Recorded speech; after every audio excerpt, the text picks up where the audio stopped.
And I just want to say a few words. My dear friends, Jyotish and Devi, you know, when there's somebody's life is so extraordinary that a large number of people in the world hear about them, as Kriyanandaji's life was, it's easy to forget that there's a team of people that support that effort. And the history of Ananda is one of spiritual family, and a group of people that incarnated together to live and share the blessings of the masters. And while Ananda's never been a place that emphasized position and people are respected and appreciated in all, you'd say, all walks of life, whatever God has given them to do, God gave Jyotish ji and Devi ji an incredible task. And they had to keep up with Swami Kriyananda for, somewhere around 45 years. And that alone, the challenges of discipleship, the challenges of keeping up with such a productive and expansive person, that alone, they have a family, they raised a son, but they're also, in so many ways, the father and mother of Ananda community, and really have, Swamiji was the patriarch, but they were the active parents of the family. And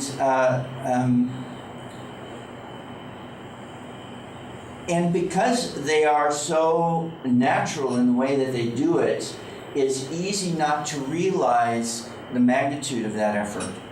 And so I share this with you, not, well, yes, to praise them, but to emphasize that these two souls, more than any other two at Ananda, worked with Swamiji and served him, supported him, and all of us. And it's fair to say that Ananda worldwide wouldn't exist, certainly without all of our efforts, but I would say to a very large degree, certainly worthy of special attention is their efforts on our behalf. And for that, we are deeply grateful and appreciative.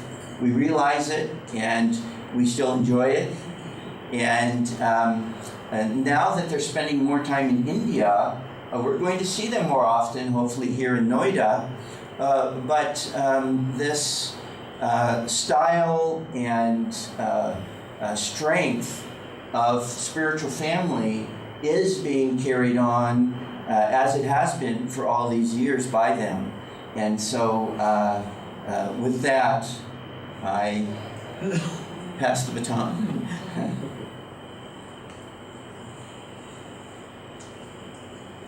Thank you, Vijay. That was very sweet. We've known Vijay now for probably 30 years at least. 40. 40. Well, we discount But who's the first counting? 10. Well, Yeah, that would be a good idea. No, and it's very sweet. You know, the spiritual family of Ananda is held together primarily by two qualities. One is the deep discipleship to Master.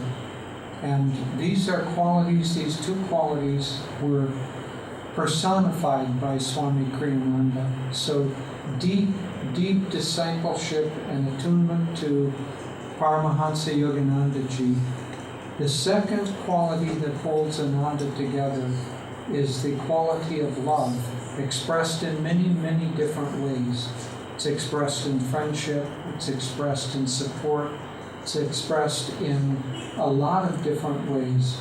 When Swami Kriyanandaji first started a monastery at Ananda, he chose the name for that monastery friends of God, because Master said that friendship was the purest of all human relationships. The purest of all is the guru discipleship, but that's not really a human relationship. Purest of all human relationships is that of friendship, because there's no compulsion involved in it. Parents love their children, but there's almost as if a genetic compulsion that they do so.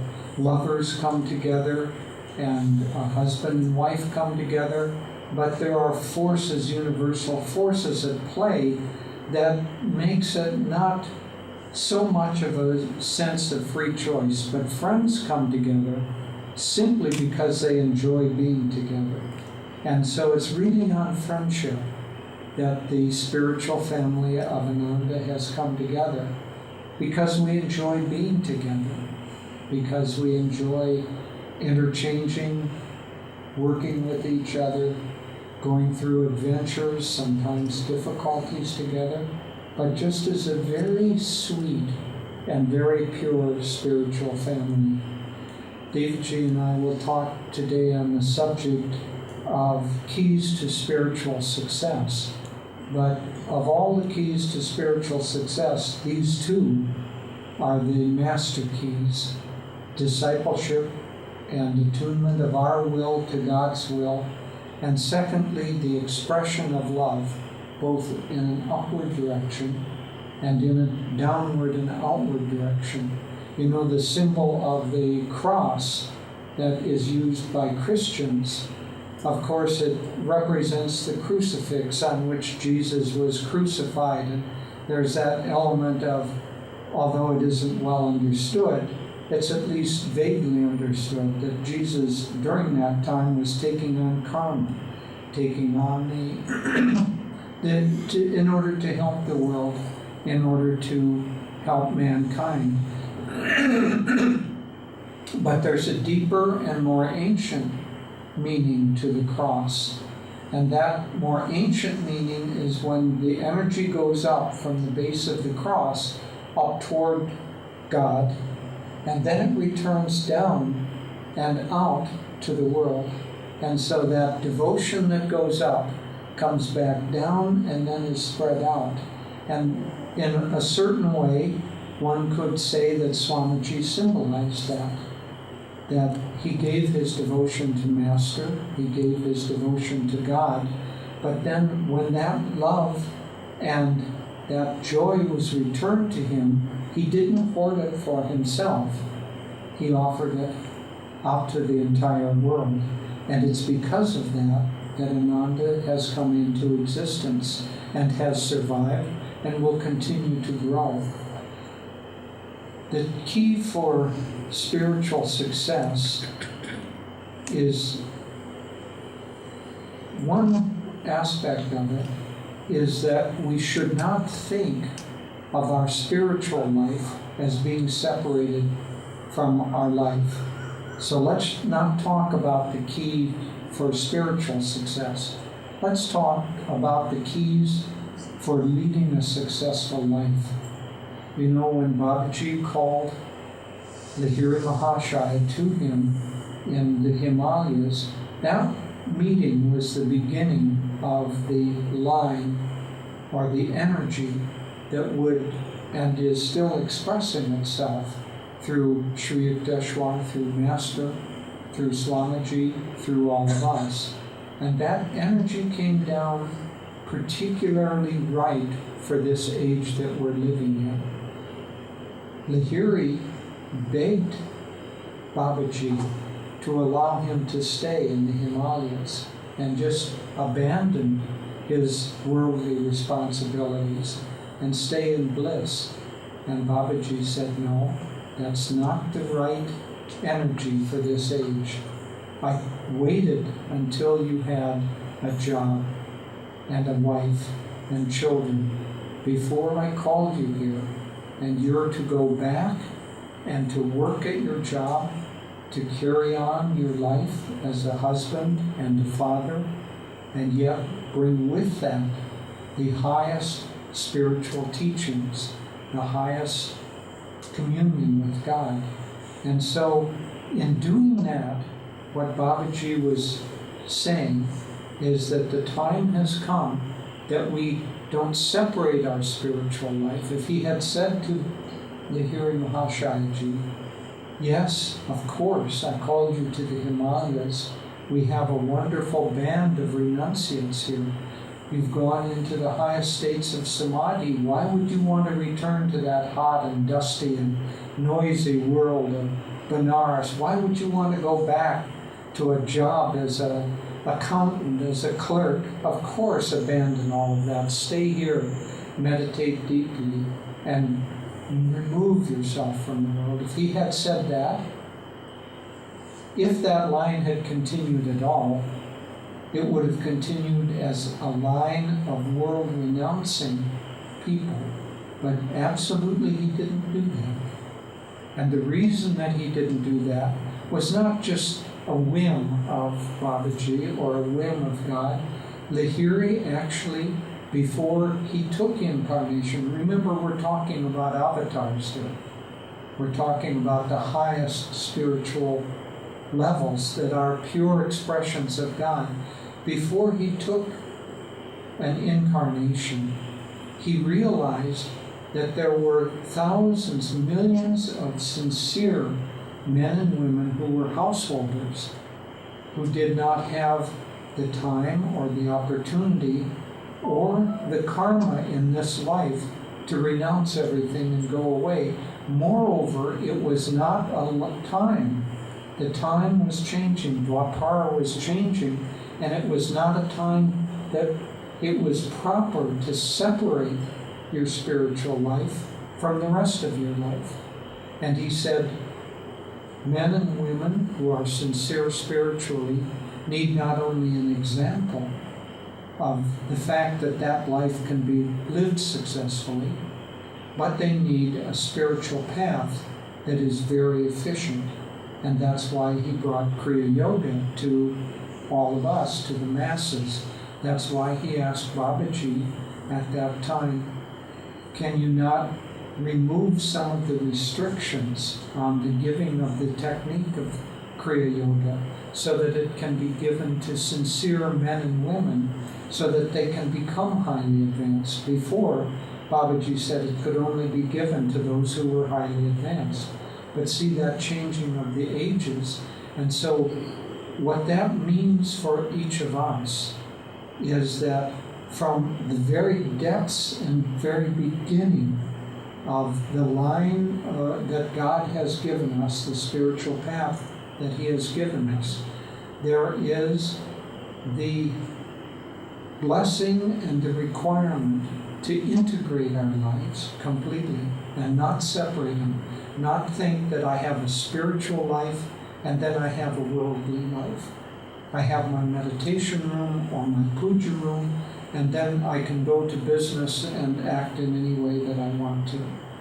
I have my love for God, but I don't have to express that love to the world because they're not God.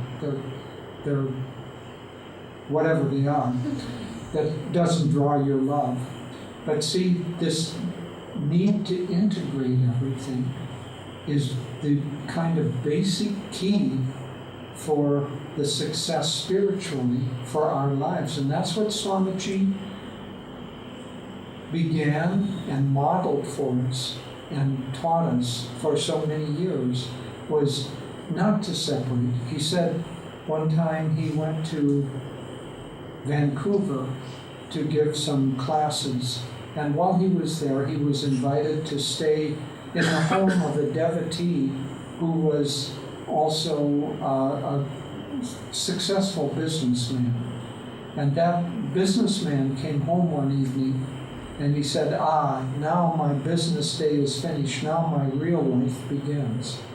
And Swamiji did not say, oh, wonderful, you understand. He said, how sad that you spend 8 or 10 hours a day at your office doing business and think of that as not being your real life. Think of that as being something separate from your spiritual life. So this need to integrate is one of the keys to spiritual success. Now, Master was very practical. He said, for instance, that a true scripture must be true on all levels. It must be true on a spiritual level, it must be true on a psychological level, on an emotional level, and on a practical level. And so these deep teachings, we have to apply them on all of these different ways that we have of expressing ourselves, or different aspects of our being. If we separate the aspects of our being, then we become fractured. We aren't whole people. We aren't successful people. We can never be successful if our life is one that is fractured into different parts. We have to integrate, we have to become whole if we're to be successful. So we need to live our spiritual teachings on all four of these levels. And let me be practical here rather than give a pleasant, perhaps a beautiful but vague talk in which we go away feeling, oh, that was very uplifting, but has nothing to do with my practical life. Let me give some examples of how this needs to be carried out. Master said that he came, well, first of all, he said that meditation, he defined meditation as deep concentration on God or on one of the aspects of God. And the aspects of God, there are 8 of them. It's joy, calmness, peace, love, wisdom, light, sound, and power. Those are the aspects of God. And so in our meditation, what we want to do is we want to concentrate deeply. So concentration is one of the keys of success for our whole being. We have to, on everything we're doing, spiritually and in our business office, we have to concentrate or we won't be successful. So concentration is one of the keys. But then to take these different aspects of God and apply them appropriately on the level at which we're functioning. Not that joy is essentially different when applied at the office than it is in the meditation room. It's just that the form in which we can express it or in which we can feel it changes. And so, just like water, water can be seen in different forms. And so, when water contains a lot of energy, the molecules, it turns to steam. And it disperses, and you can't see it at all. As that steam begins to lose a little bit of its vibrational energy, it turns to tiny water particles like you might see in clouds. So let's take seawater, it evaporates, it goes up, then it turns into tiny little particles in clouds. Then as it loses a little more energy, meaning becomes a little colder, it falls as rain and becomes liquid water. And then if it becomes colder yet, it forms into ice. And so it's still water on all of those different levels. It's just that it expresses itself differently according to the level or according to the rate of vibration. And so just as that is an example on a practical level that we can see, so also is the energy of, let's say, joy.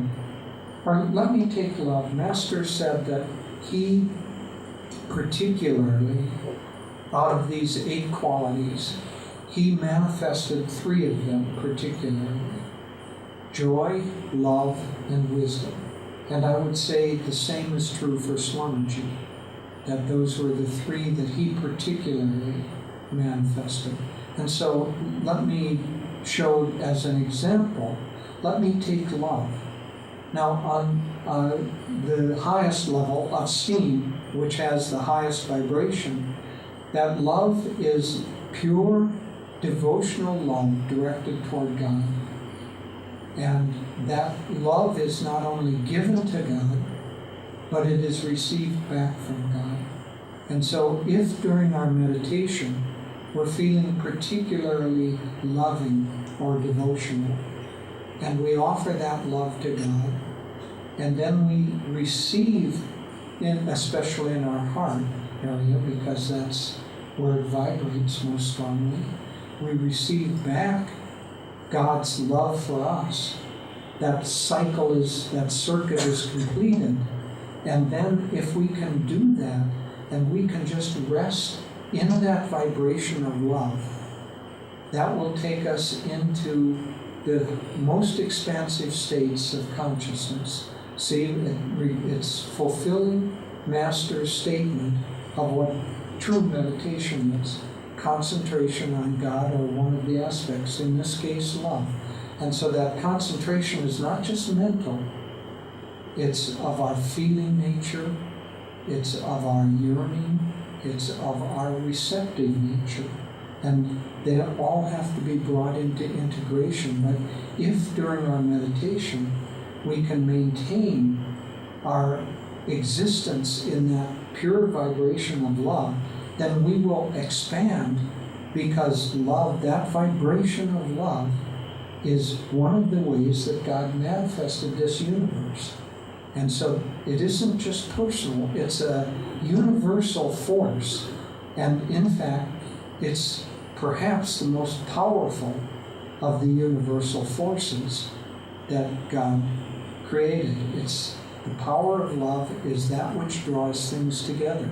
On a purely physical level, the power of love expresses itself as the law of gravity. Because without the law of gravity, our bodies couldn't hold together. We would fly off the planets. The planets themselves couldn't hold together. The galaxies couldn't hold, this universe couldn't hold together. So the power of love expressed through the law of gravity and the law of magnetism is that which holds this universe together. And it's what holds us together. And as I said, it's what holds us as a spiritual family together. It's the power of love that draws us and holds us into a unit that helps reinforce. So on a spiritual level, if we can stay completely in that vibration of love, we will expand into samadhi through love, and we will realize our unity with God and with everything else, because, as I say, the universe is composed of love.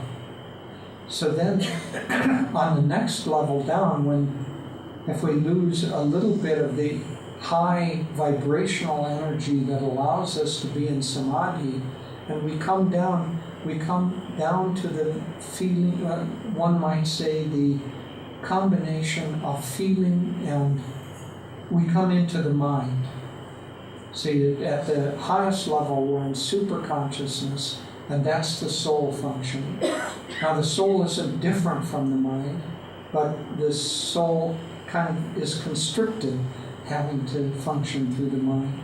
And so the mind has, from ancient scriptures, 4 aspects to it: mon, buddhi, ahankara, and chittva. Chittva is, Master said, the vibration of primordial feeling. Buddhi is discrimination, mon is perception, and ahankara, which is represented at the medulla, represents the ego quality, or that within us that defines this as mine and not mine. Okay, so the soul and superconsciousness, we've experienced love on that, and we've expanded our consciousness. But now when we begin to come away from our meditation, we come back into the functioning of the mind, these 4 aspects. So the mind can function in many ways, but now I'm trying to make the illustration of, if we can hold on to that vibration of love, then the mind functions in a particular way. It functions with that vibration. And so if we can hold on to the vibration of love, when we begin to think of something, when we begin to, let's say, work on a problem, we will work on that problem with a sense of connection to it, with a sense of joining with it. Swamiji said that when we create, and he gave this example over and over again, we think of creation as coming primarily from, the composer composes and he writes, or the author writes and he writes a book. That's a kind of a mind-born activity, if we also include the fact that the mind has the feeling aspect in it. So, but when we compose something or write something or try to do something that's artistic, Swamiji said, don't think about it from the outside. Try to go to the very heart of what you're trying to express. Feel the heart, feel the connection. See, that's the power of love, expressed in a particular way. Anything that joins us together and bonds us, unifies us, is the power of love at work, which is different from, say, the power of peace or calmness. So the power of love is that which joins us. And when in our mental activity or in our creative activity, if we feel a sense of deep connection and unity with that which we're doing, when you're in the office and you're thinking of some question that has come up, some decision that needs to be made, if instead of doing it from the outside, saying, well, I'll list all of the possible good points and I'll list all of the possible bad points, and then I'm going to go and ask this person's advice, and then I'll go and that's a mental activity. Rajasi Janakananda, Master's most advanced disciple, would meditate until often 11 in the morning. He was the president of one of the largest insurance companies in America and on the board of directors of many companies. So highest level of worldly responsibility. He would meditate until 11. He would come in. He said people would say, how can you've got a responsible job. How can you wait until 11 to come into your job? He said, I couldn't do my job unless I prepared myself. He could make a decision in 5 minutes that would take others a month of investigation to make, because he bonded with the central aspect of that and his intuition opened up. So if mentally we act in our jobs with a sense of connection, obviously most of our jobs imply interactions with other people. If we interact with other people by friendship, by support, by love, how will they react back? If we do the opposite, if we dismiss them, if we dislike them, if we shout angrily at them, will they give us their best effort? Never. But if they feel that everything that we're doing is done in such a way to benefit them, they will give us their best effort. Now we have seen at Ananda, David Ji and I and Swami Vijay lived at Ananda for our whole life, and we have seen the power of positive, supportive connections at play on a practical level. And when that sense of friendship and support of love, in this case, is at play in the workplace. Now, I'm not talking about the meditation room. Now we're down in the workplace. We're down with the problems and the financial restrictions and all of those difficulties. When love is at play, solutions come.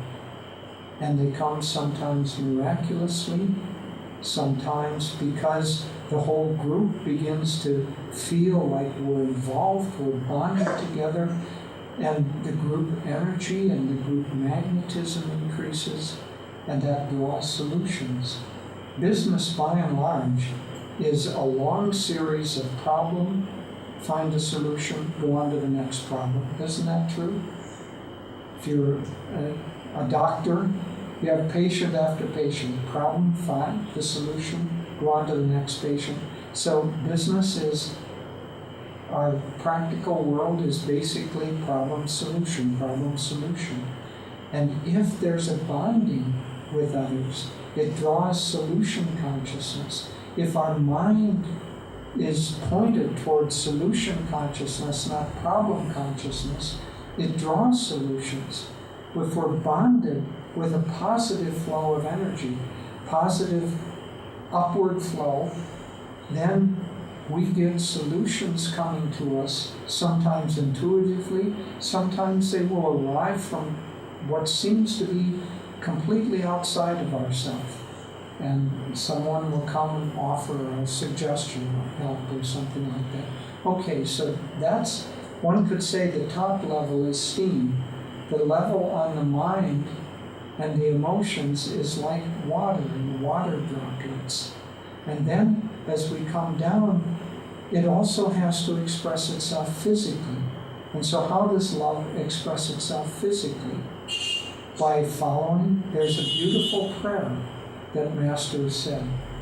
He said, Father, reveal thyself to me, that I may know and understand your laws and precepts, and that I may know the purpose for which I came.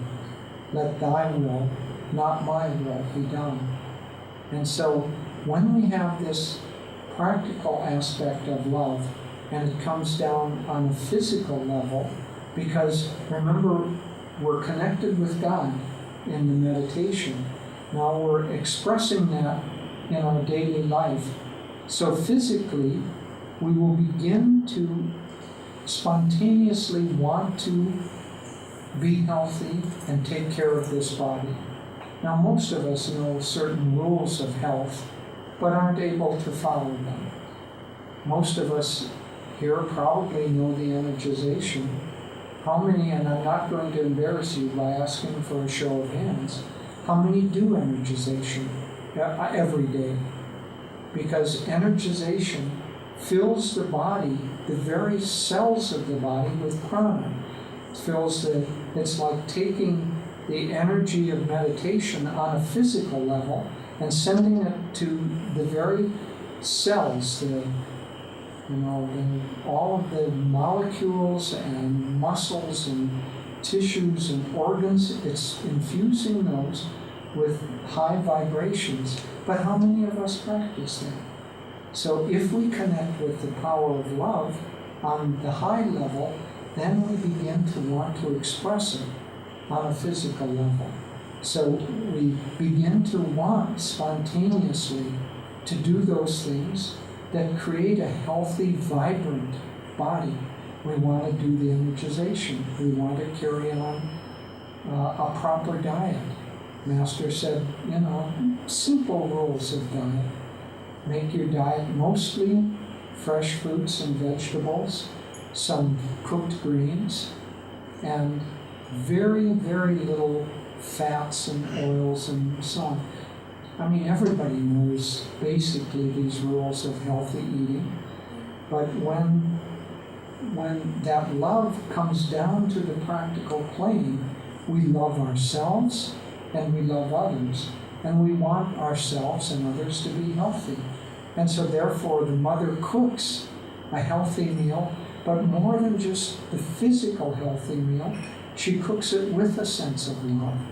And that sense of love is then imbued into the form of the food.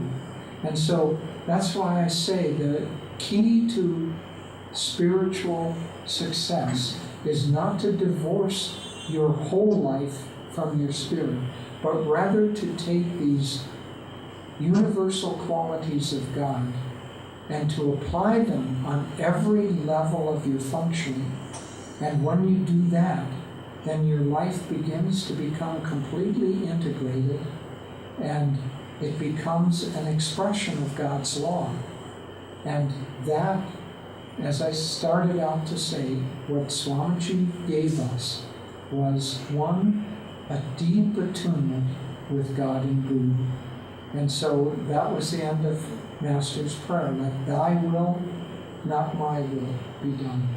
And so we should constantly try to attune our minds, our spirit, our minds, our emotions, and our actions with God's will. When we do that, everything flows harmoniously. And then secondly, like a cross going out, we should try to be an example and an instrument of God's love and joy and peace, all of those godly qualities. We should be an instrument out into the world to everyone on a practical, minute-by-minute level of those we meet. And if we do that, we will have an integrated life, a spiritual life, and a successful life.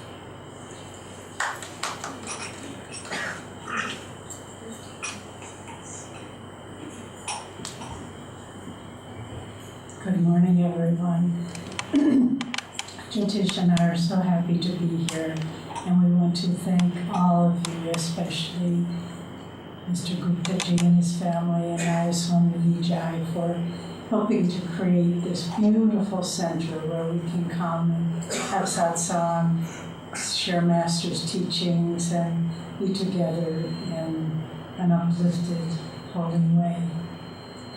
When we think of this topic of keys to spiritual success, in a way, it seems a little contradictory to me, because spiritual success, one might think of it as one might think of it as a little contradictory in terms, perhaps a little egoic. Well, spiritual success. There was a great saint who said, if you want to have everything, strive to have nothing. If you want to know everything, strive to know nothing. If you want to be everything, strive to be nothing. And so this, in a way, is an expression of the kind of spiritual consciousness where you just get yourself out of the way and you don't think, well, I'm going to be a success, I'm going to be, a spiritual person, and but from a sense of ego. There was a beautiful story that Master shared in his lessons of Lord Vishnu was up in heaven, and his messenger, Narada, was with him. And he said, Narada, I want you to go down and I want you to find the greatest devotee. And so Narada said, yes, my Lord, yes, Vishnuji. And so he went down and he traveled all over the world. And he found one man who he was very impressed with. This was a sadhu living in the Himalayas for many years.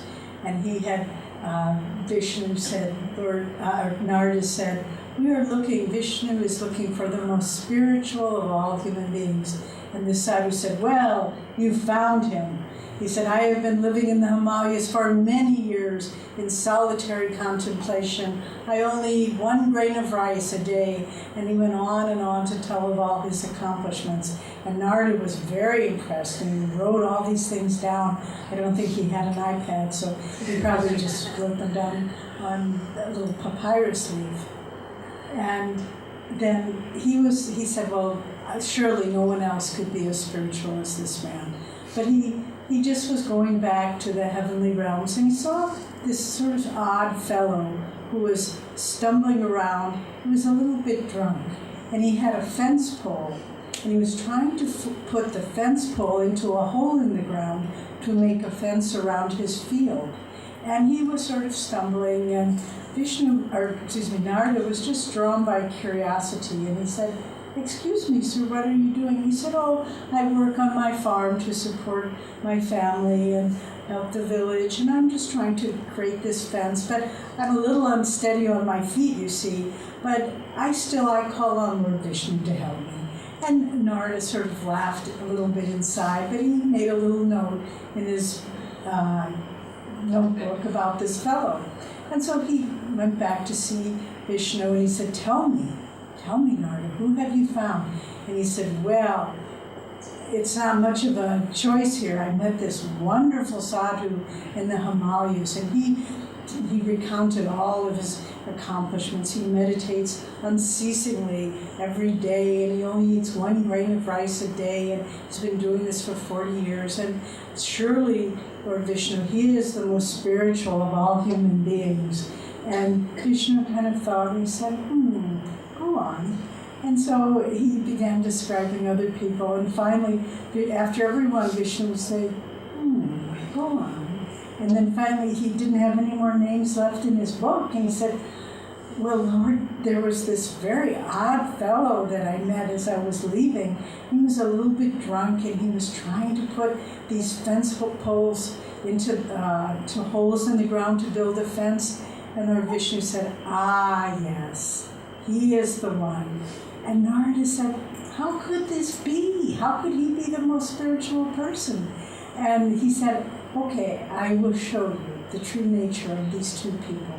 He said, go to each of them, the great sadhu and the little farmer, and tell them that I myself, Lord Vishnu, will appear to them as soon as I have finished passing camels through the eye of a needle. Go tell them this. And Narada thought, Vishnu is a strange fellow, but I will go. And so he went to this, first of course, to the sadhu, and he said, Lord Vishnu said he is pleased with you, and he will come to you, but he's a little busy right now. He is passing camels through the eye of a needle. And the sadhu said, what? After all I've done for him, he's expecting me to wait for this foolish pastime of his. Tell him to forget him and his spiritual ways. I'm going back to lead a worldly life. And Narada was amazed. And then he went to the little farmer and he said, I have to tell you, sir, that Lord Vishnu said he will come to you as soon as he finishes passing camels through the eye of a needle. And this little farmer fell down and he said, fell down on his knees in devotion. And he said, my Lord who rules all the universe, surely he can perform any miracle. He will be here in a moment. And such is my love and my entire trust for the Lord, I will wait patiently. And then Narada understood. He understood that spirituality was not about our accomplishments, but it was about total faith and trust in the Lord. And so when we look at keys to spiritual success, this is a good starting point to just think, no matter what we do, it is great things or little things. In the eyes of God, it's totally unimportant. Swami Kriyananda, who was such an accomplished man, as well as being a great saint, but he, as most of you know, he wrote many books and composed music and lectured all over the world, many, many accomplishments, initiated thousands of people, either directly or indirectly, into his guru's path, into Kriya Yoga. Master said, you have a great work to do. And Swamiji fulfilled that great work. But in the last years of his life, what he would say was, all I want to do, if people remember me, is just that I was a good disciple. And that, in a way, was the mark of his greatness, because he didn't see anything that he did as important. He was just fulfilling the Dharma that his master had given him, the Yoganandaji had given him, to lecture, to write, to edit. And what he did wasn't important to him. What was important, that he fulfilled what his master had asked. And so when we, in our own lives, try to say, well, what is my next step? What can I do? With humility, with devotion, not thinking that anything I do is of great value in any case. And I think there are some things that I have found in my life that have been helpful, and I'll share them with you. The first, if we want to grow spiritually and be a spiritual success in the eyes of God, not in the eyes of anyone else, first of all, a good step is to set goals for ourselves. if we just leave it loud, someday I'm going to meditate, someday I'm going to do Kriya, someday I'm going to really focus, that day never comes. It will always be a little bit away from us. We all celebrated Gandhiji's birthday earlier in the week. And one of the beautiful quotes that he said was, God has only given me this moment to make changes. I cannot control the future, that is out of my hands, but in this moment I can make changes. And so if we set goals and say, this day, today, this morning, this moment, I will think of God, I will meditate. So we have to set goals for ourselves, otherwise life slips away. Master said that the minutes are more important than the hours, and the hours are more important than the years. Meaning, instead of, Master also said he loved the spirit that he found in the West that said, eventually, why not now? Meaning finding God. Not someday it will happen. So we need to set goals spiritually, things that are attainable. I've seen people make the mistake of saying, I'm going to meditate an hour every day, when it's more than they can do. Better to say, I will meditate 10 minutes every day. I'm going to get a sip of water here.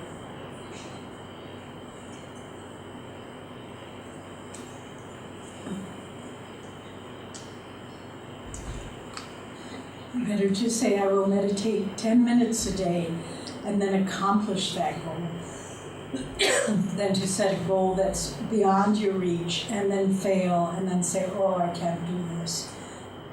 So set goals that are within your reach, maybe a little bit beyond, but then keep expanding them and expanding them.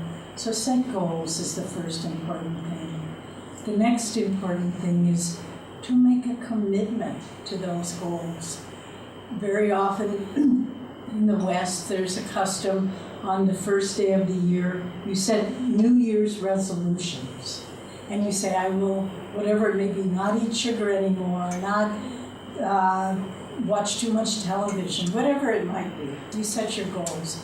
And we always laugh because people keep those goals maybe that first week of the year, and then they're lost by the wayside. I remember once, this is an amusing story, we were at our retreat center in California at Ananda Village. We were having a New Year's retreat. And many people had come, we'd meditate together, do their spiritual practices. And then one afternoon we were doing an exercise together on these days of the New Year. And we were setting spiritual goals. We were writing down, we were leading everyone there, write down things bad habits that you want to leave behind, and good habits that you want to put energy into. And so we were all doing this. I was helping to facilitate the group, but I was doing the exercise as well to set my spiritual goals for the year. And afterwards, one of the men that was present came up to me and he said, I find this very depressing. And I was surprised. I said, why? Why are you depressed by this? He said, here, you've been on the spiritual path for decades, and you still have things you need to work on in yourself. and I laughed inwardly, but just then, Nayaswamis Roma, you may know her, she's one of the directors of our center in Bangalore, very dear friend of mine for many years. She happened to walk by just at that moment where the man said, you've been on this path all these years, and you're still not perfect. And Roma said, well, you see, Devi is the only one in the community that isn't perfect yet, and that's why we have her work with the guests. I mean, it was, of course, a joke. But if we set a goal, we need to put energy into it. We need to put commitment into it. Otherwise, it's just words on paper. It has no power to it. So we need to make a commitment. And another good way to do this, Master said, if you want to create a new habit, to do it for 40 days without stopping. And a friend of ours just told us yesterday, we were giving a satsang at our beautiful center in Delhi. One of our friends there said there's a tradition in India that if you go to an ashram for a retreat, you need to stay there 40 days before you really can make it in your change. So if you set a goal, try to do it for 40 days. That's the time that it takes to start, Master used the expression, creating new grooves in your brain. And so it's very practical. It's an easy thing to do. Set a goal, commit yourself to it for 40 days then. And then finally, behind that goal and commitment, to put energy into it. It takes energy to set spiritual goals, to become the kind of person we want to do. So let everything feed into that. If you say, well, that's my goal, but my real goal is to be able to watch that movie tonight, even though I said I was going to meditate. So you have to make your goals, give them top priority in your life. And these are things that begin to let the spiritual consciousness take root in your life. It's a beautiful process, spiritual transformation. It's something that, Christ used the illustration in the Bible. He said, God is like the leavening, the yeast in bread. And so what does that mean? It means the consciousness of God is like that little grain of yeast, of leavening. But once you start giving it attention, giving it energy, it grows and it grows and it transforms all of your consciousness. So I have seen in the lives of so many devotees who sincerely tried to change. Nobody comes perfect. Avatars, yes. But most of us as devotees come with karma to work out. But if we just say, whatever my karma is, still, I am spiritually sincere, and I will not let my bad karma or my adverse karma pull me away from my spiritual goals. So to achieve success, the spiritual success, we need to do that. And finally, most important of all, where does the power come from to do these things? Jyotish mentioned Master's most advanced male disciple, Rajarsi Janakananda, who was very successful in the world, but it really meant nothing to him. He would come to Master just like a little child, so simple, so humble. One day Master was blessing him, and he said, and this was a man that was respected and probably threatening to thousands of people because he was a powerful man. And so Master said to Rajarsi, don't forget where your power comes from. And Rajarsi, just like a child, said, I won't, Master, it comes from you. So to be a spiritual success, ultimately it takes the grace of the Guru, who is the instrument of God, to say, come, invigorate my practices, strengthen my devotion, give me the energy, because without that, I can't do anything. There's a beautiful chant we mentioned in another satsang that I love. It's one of the recordings that we have of Yogananda's voice, of him singing it. And it's a Bengali chant, but he translated it into English, where Divine Mother is saying to the devotee, O devotee, I can give you salvation, but not my love and devotion, because when I give that away, I give myself away. And so the greatest success of all spiritually is just to have the devotion, the openness, the faith of a little child, and say whatever it's been my dharma in this life to do or not do, to accomplish, to be a success or a failure, this is just the prescribed pattern of my life.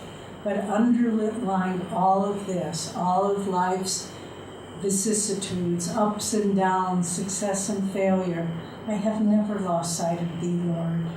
And if you can live your life this way, at the end, you will find that you have fulfilled the spiritual assignment that God gave you in this lifetime, and you will be blessed. with joy and freedom in God.